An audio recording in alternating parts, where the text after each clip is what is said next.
News, Washington, D.C., I'm Ace Ramirez.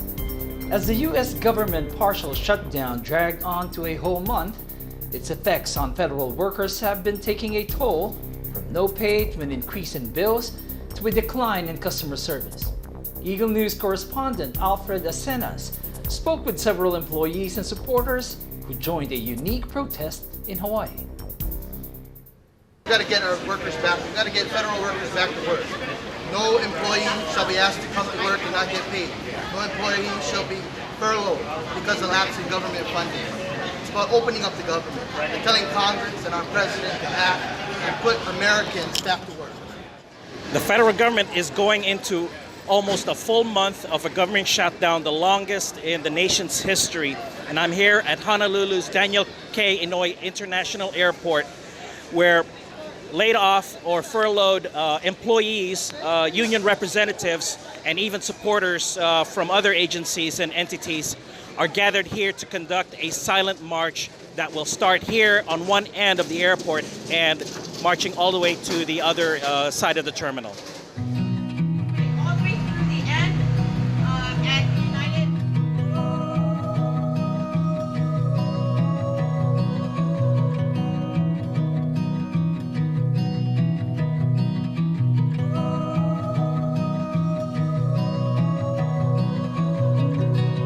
So we're inside the Hawaiian Airlines terminal at this time. The march has just begun, and then I believe we are to exit the facility here in a few seconds. The purpose of this route, according to what I've gathered, is to make themselves known to the tourism industry that even in this time of year in January, it's still relatively busy with the tourists still crowding Hawaiian Airlines and other airline facilities. Julie, a post office worker as well as a postal union representative, shares the pain of her fellow employees. But I do believe as a federal worker, when one is injured, one of our brothers or sisters is injured, it does a domino effect to everyone. As the saying goes, injured to one is injured to all. Okay. So it causes a domino effect where it starts affecting our economy and even people's personal lives. I see. I will do my best. We have supported other locals here. Our union did, and I my own self had supported other locals out of my own personal finances. Okay. Because I know what it's like not to have and to do the struggles. Members of the Department of Defense, or DoD, which makes up roughly 75% of the federal workforce and the second largest industry in Hawaii, are not affected by the shutdown. Yet still, DoD civilian employees like Jamie took her time to help those who are. So we're just here to help rally for the TSA workers that are being affected today.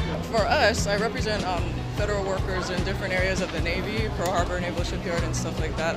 They're not affected. So the DoD was covered, in this last bill. So we feel for them. It could have been us, like all of our workers as well. Every year, yes, we go through this every year.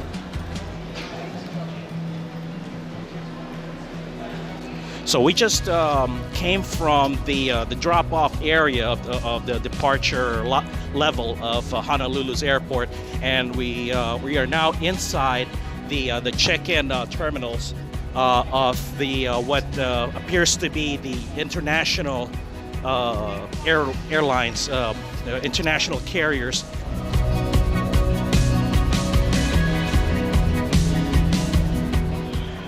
At this time, you're looking at the line for the airport security to be provided by the Transportation Security Administration, or TSA. And yes, the TSA is affected with the shutdown. However, one of the exceptions is that a lot of its employees are still tasked to provide services, namely the security for the building here, as well as for the flights that are departing and arriving. So that is a big challenge, a big dilemma for some of these employees that are not receiving paychecks. And it's still a very busy day here at Honolulu's International Airport. As the marchers finally arrived at their destination and made their statements known to the public, Some of them had personal messages for President Trump and leaders in Congress. I said, Donald Trump, grow up. You need to start doing your job and do what you were elected for, and that is to provide for the American public, for the United States. That's what he's there for. This is just, not fair to the federal workers that are being affected. And it's all because of dysfunction in Washington, D.C. It's not their fault. Stop using people, man. Stop taking people hostage, for personal gains. It's hurting people. It's really hurting people. 800,000 workers out there. It's just sad. It's sad to see humans taking advantage of humans that are just trying to make things work, man. Reporting from Honolulu, Hawaii, I'm Alfred Asenas, 1 with 25.